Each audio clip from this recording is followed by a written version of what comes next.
All right. Thank you all for joining the Yarn Live show for your daily dose of fiber.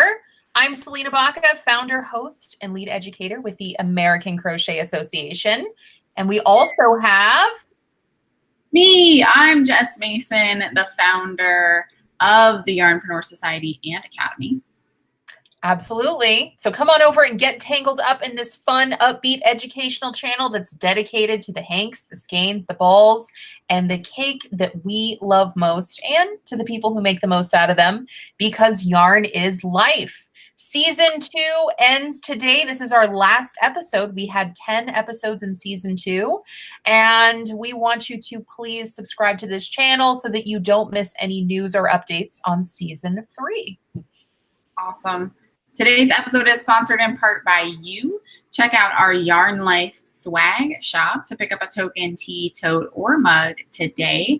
Every purchase you make there not only gives you great products you'll love, it also helps us to create more great episodes and bring on more amazing guests. So you can find our shop link in the show notes section today. Absolutely. Now, today, again, we're ending season 2 with episode 10 today with some awesome tips that are going to help you great people try new yarns in ways that you will not waste money. Now, we're using the term try very liberally here. Note the bunny ear. Try new yarns here, because some of the tips help you to try these new yarns without ever touching the yarns. Sounds like voodoo magic, right? But I promise you it's not. So these tips are going to give you some important questions to research so that you really won't waste any more money on yarn, and so that you'll always feel like you've made great yarn investments when you do buy yarn. So if you guys are watching live or on the replay, comment on this video to let us know where you're viewing from.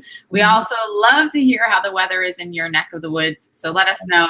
Today it's pretty gray and rainy here. It was sunny like an hour ago, and then it all went downhill from there. Yeah, same. So I don't really know how our weather's going to turn out today. It's super windy here. It's winter in Central Oregon, but we have no snow. I think it's like 40 degrees outside. So I don't really know how our weather's going to. Yeah, I'm not a fan of the winter, as everyone knows. But I'm trying to get the chat. My chat is not working properly. So, oh man, here, please say hi. And as soon as I get my chat working, I will say hi back. Yeah, we love to chat with everyone who joins us live. So make sure you're telling us where you're viewing from. And again, Jess loves to hear about the weather.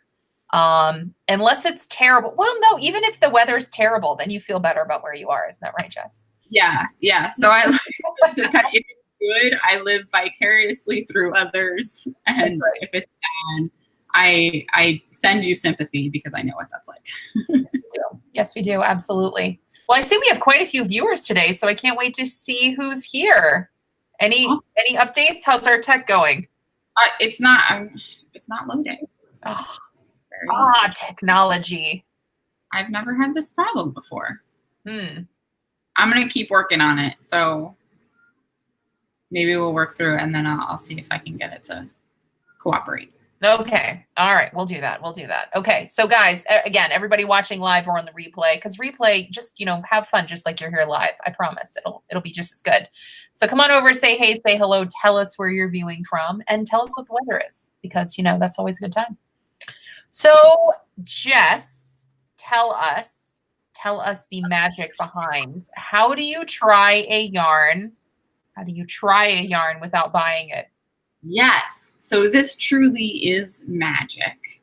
And it's actually very simple. All you have to do is ask better questions about the yarn that you're looking into. That's right. That's right. It's simple, but we're going to get into all the details of how exactly to do that and what that actually means when you actually think about a specific yarn. Absolutely. Absolutely. And that way you don't have to actually have the yarn in your hands and squishing it around. Yeah, that totally helps. But sometimes we see new yarns like we get emails or we just see commercials or we're on Facebook and, instead of just going out and snagging that new yarn just because we see that it's there and that it's new, you can totally ask better questions to decide whether or not that yarn's right for you, whether or not it actually needs to come and live with you. Yes. So, you want a roommate or not. I know, right? Could be a bad roommate, just kind of, lays around and collects dust. Who wants that? Yeah. I'm time for that. All right. So we've got some of our best tips, best questions to ask so that you can try new yarns without ever wasting your money. Jess, what do you think, lady? So first up, we want to ask ourselves about the weight. That's like kind of just step one. So Selena, can you go into some details of maybe some more questions that we can ask to get more details about the weight and what that would mean for if we decide to purchase or not? Yeah, absolutely. So weight is super important. And I don't know about you, Jess, but I particularly have certain weights that I love. Like I love weight 3. I love weight 4. Yeah. Heavier weight 3s and very light weight 5s sometimes, but that's where I live.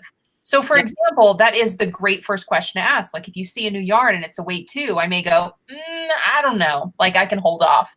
If it's a weight 7, I may be like, that's probably not gonna. I can appreciate it from afar, and we can start right there. So you can really look at that and ask yourself, like, do you like this weight? Is this a weight that you've used before that you're already comfortable with?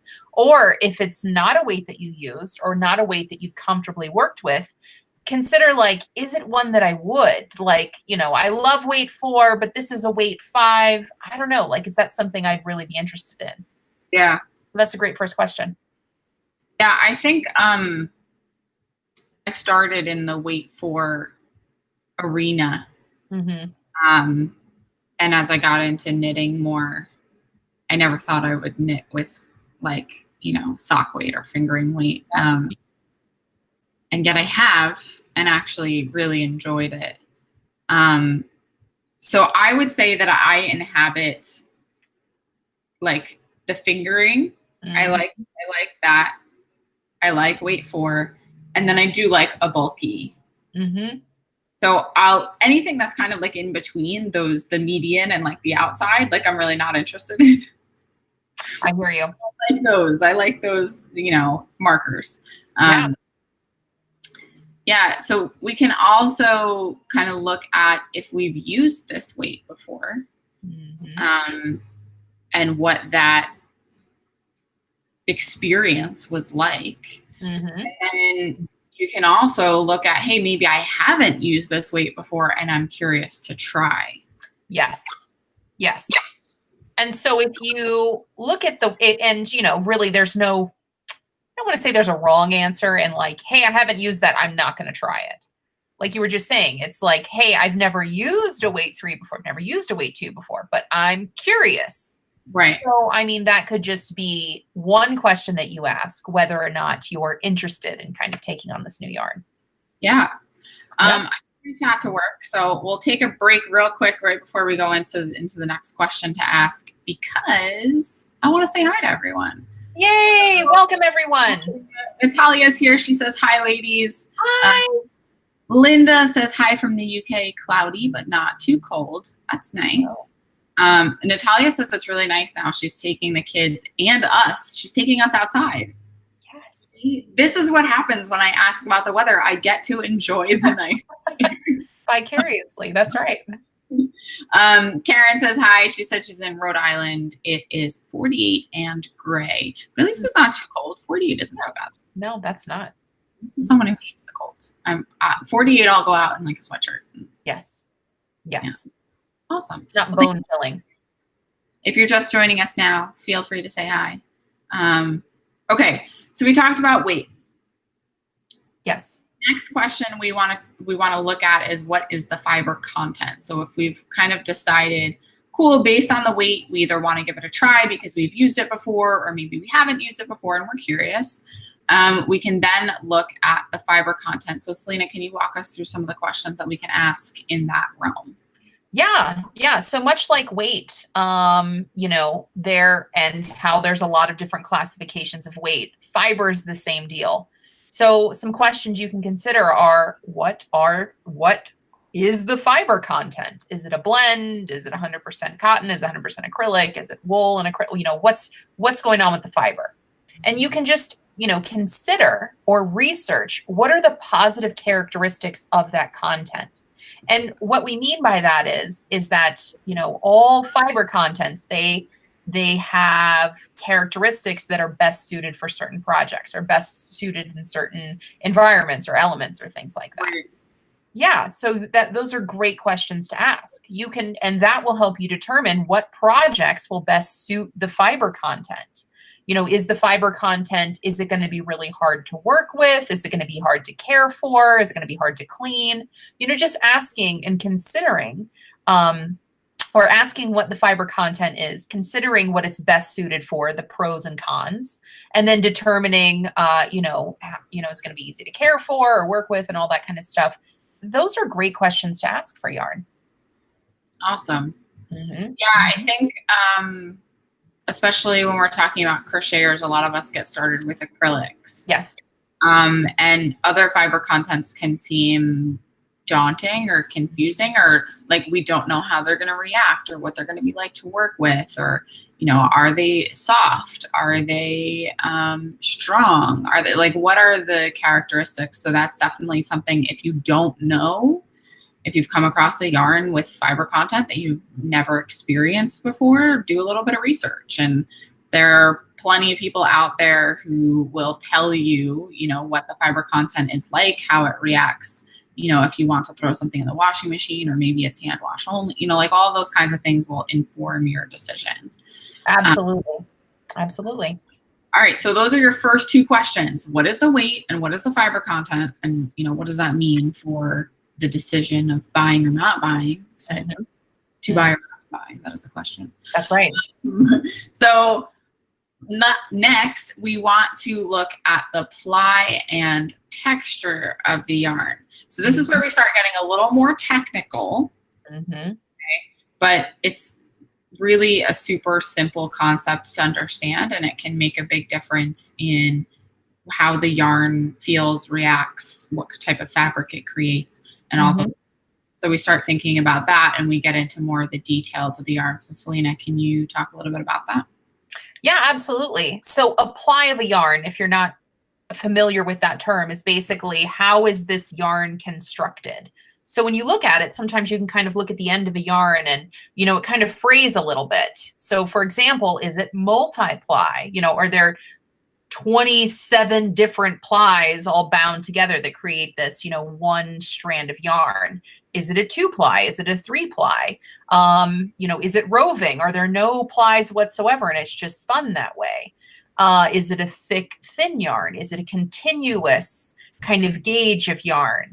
Is it textured? Are there eyelash elements in it? Is it tweed flecked?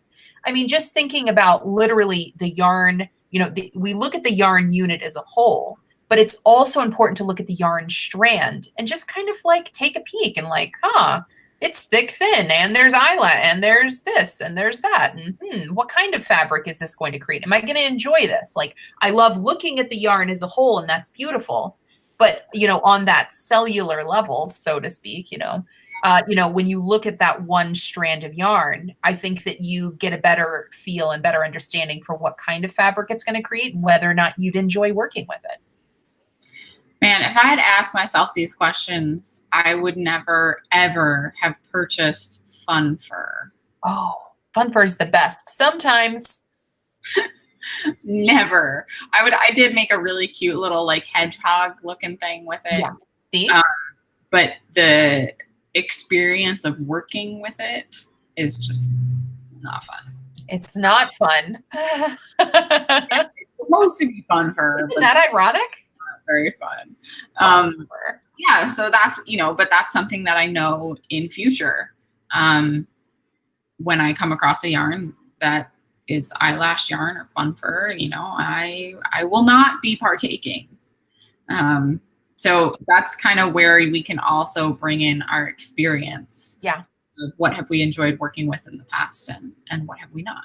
Yes, absolutely. But it doesn't have to be limited to that. We can always expand if we just ask better questions. Yeah, Yeah, absolutely. totally. Totes. All right, so I think this is my favorite question. And this is the question that I use most often as an excuse for buying things that I may not have otherwise purchased. Yes, yes, yes. Next up, we're going to think about the colors. Yeah. Yeah. So color, we think we know color. We do. But I'm telling so many people, and really until I started researching all the individual types of colors, I thought I knew color, but really I had no idea. So when I say color, it can be as simple as this is a solid color.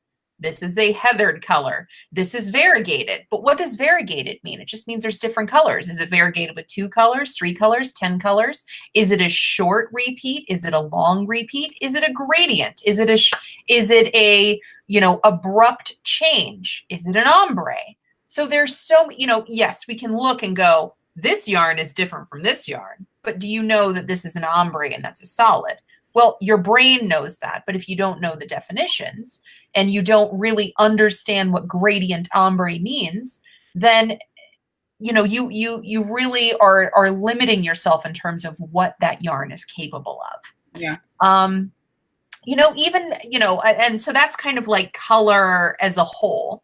What is this color capable of? Is this color, I like this variegated yarn in the unit again, but when we're looking at that it's a short repeat, is that going to eat away the short color repeat? There's so many colors that may eat away at the pattern that I'm trying to make. Or, maybe I have to work something really short or, simplistic, not short. That's what I was trying to say, because it's such a short repeat. Alternatively, if you have this ombre skein of yarn, that big ombre skein to really show that beautiful color gradient, that's better suited for a larger project. So when you understand color and you understand how it's applied or how it will be applied to your project, that can also help you determine that, oh yeah, I love this ombre yarn in this skein, but I don't make big projects, or I don't know what I would make with this. So really I can appreciate it from afar. So yeah. Color has been definitely the thing that I've gotten into the most trouble with. And I think I'm the kind of person that I've gotten better over the years, but I will pick it up, love the color, and just say, I'll figure out what to do with it. Like, I will figure out a project, and you might like see something that you never used before, a color combination or a specific blend of colors that maybe you want to experiment with. And again, that's why you have to ask yourself these questions. Are you willing to step outside of your comfort zone and to try something new? And is that what you're looking for? And we can also think if we're buying a few skeins at a time, or we're buying for a specific project, maybe we want to do some color work, or maybe we want to, make some stripes or something like that. So we can also think about if we're buying multiples, how those all kind of come together and make sense with each other. Yeah, and that's another great color question to ask as well. I mean, you may see a new yarn and get excited about that new yarn. And as you're considering color, definitely do some research and see what that color palette is as a whole. Some yarn lines, like, oh my gosh, I love Cascade or Knit Picks, because it's like, here's 47 colors in this yarn. Yeah. It's like, oh my gosh, it's every color. Yes. And some yarn lines, you go and look at them and they may only have 5 colors, but they're all pastel. So I think that it could also help you to show, again, like, what is it that this yarn is capable of? Is there a great color palette that I can kind of pull from? Is it going to fit my personality, all of these different colors and the kinds of the things that I like to crochet? Yeah, I love that. Okay. So we've gone through 4 questions to ask so far. We're talking about weight, fiber content, the ply and texture, and also color. Mm-hmm. So next step, we're going to go and start thinking about if we have anything like the yarn that we're looking at currently. So Selena, can you elaborate on this one? Yeah, so this is kind of a continuation of, do I enjoy this weight if I used anything the same weight? So what I love about considering if you have anything like it currently is there may be this brand new yarn that just came out and you love it because it's new and it's checking all these boxes for you.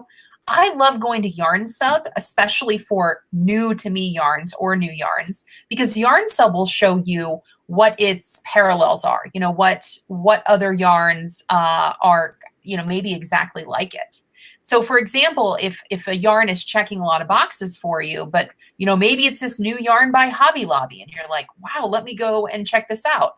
And then you see, wow, this is like a 98% match to Vanna's, you know, I love this, not Vanna's, I love this yarn, Vanna's Choice, or Red Heart with Love or something like that. Mm. And that way you can get it, like if you're looking at it on paper, if you're looking at it online and you go to Yarn Sub, if you see some alternatives that you, oh, I already know I love, you know, Vanna's, I already know I love with Love.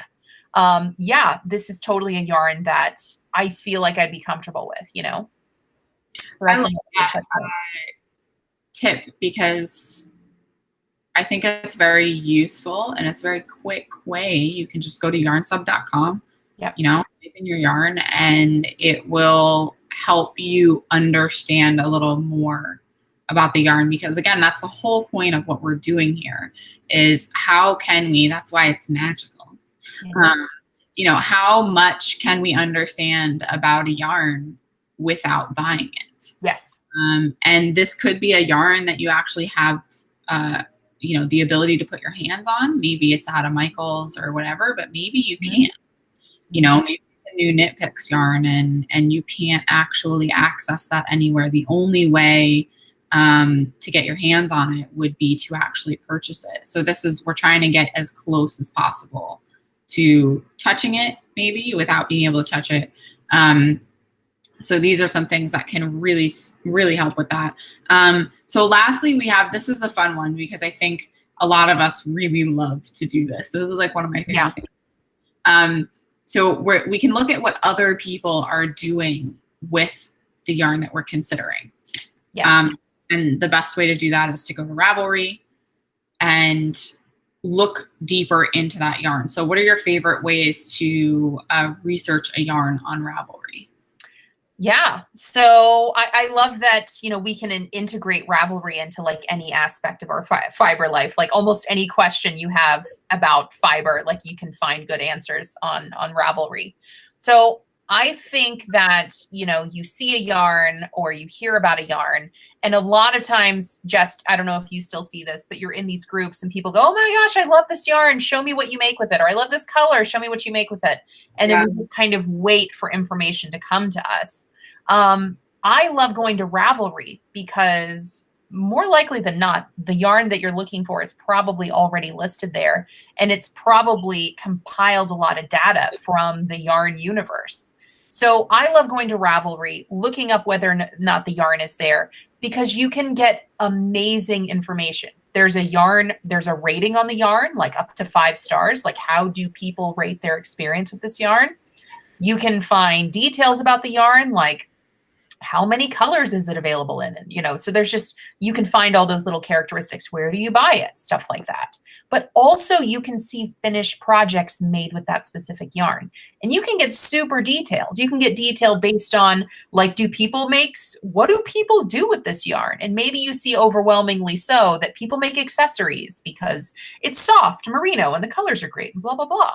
Or maybe you see overwhelmingly so that people make like sweaters out of this yarn just because of the color gradient, and one skein makes a sweater or something. You can just kind of get some ideas and just get better suited for, you know, all right, based on the fiber content, based on the colors, based on the texture, you kind of get a culmination of all of that and see what other people have made with this yarn.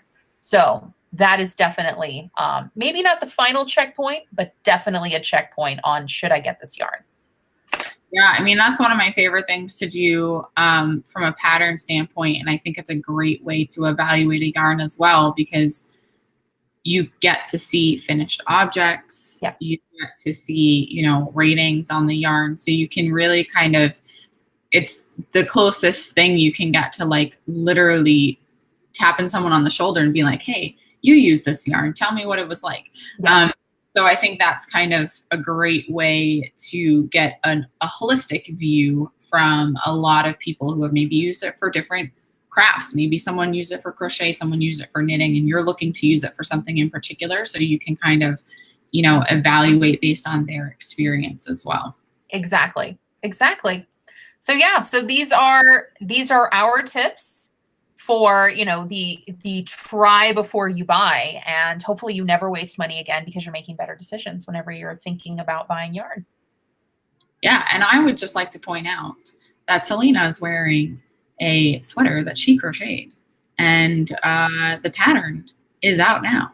It is. I just released it today, and I love it. Usually I'm afraid to wear big things that I make because I'm like, oh no, I'm going to spill something on her. It's going to snag or something. But I just it is so comfortable, and it perfectly fits. So I can't take it off. I love it.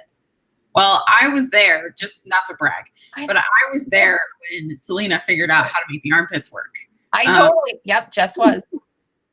So I feel like a little bit attached to this particular pattern because I saw the excitement and felt very much a part of the amazing thing that happened when she put it on. You're the best. You make my yarn life complete.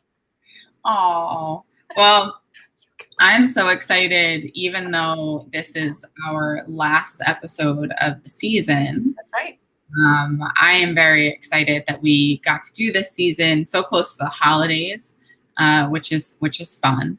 And I'm looking forward to season 3. Not to get ahead of ourselves, but we can be excited. That's fine. All right, guys. Now that you have some of our favorite questions to consider before you take that yarn home with you, you might also be thinking that you could learn a whole heck of a lot more about yarn. And if you're thinking that, you're absolutely right. So if you are thirsting for even more yarn knowledge, I'm inviting everyone here to come on over and check out the Yarn Mastery course at the American Crochet Association today. You'll learn so much more about yarn. You'll learn more about yarn weight, about yarn fiber, about color, care, storage, more, including cheat sheets and things like that. You can check out that program and join today, get started today at AmericanCrochetAssociation.org.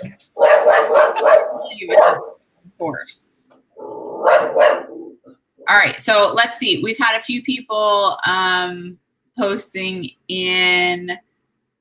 Karen said fun fur is the worst for crocheting. I agree. I've never tried knitting with it, so I don't know if it's any different knitting. I feel like it might actually be easier to knit with because all your stitches are live on your needles. Mm-hmm. And what I found so annoying about crocheting with it was that you couldn't see your stitches because they were furry. Linda says she's never tried fun fur or tinsel yarn. I would recommend that unless you need it for something very specific, just stay away.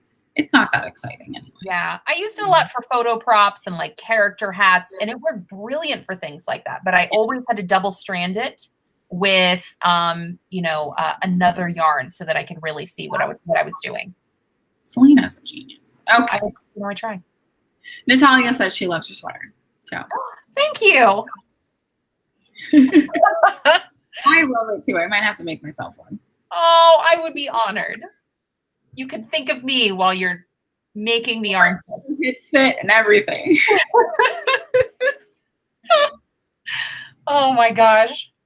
Awesome. Well, I think that's all we got from comments. That's it. Well, thanks guys for commenting. And with that, this concludes today's episode, and it also concludes season 2 of the Yarn Life Show. So guys, if you've really loved this season and season 1, please subscribe to this channel for news, for updates, and more on season 3.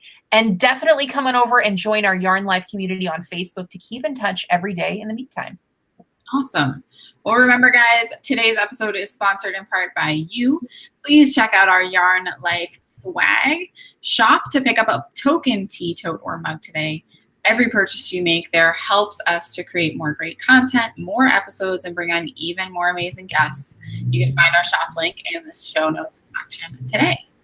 That's right. Thank you guys so much for joining this episode today and for joining us for season 2 of the Yarn Life Show for your daily dose of fiber. All right. We'll see you again next time. Peace, love, crochet, guys. Bye, guys.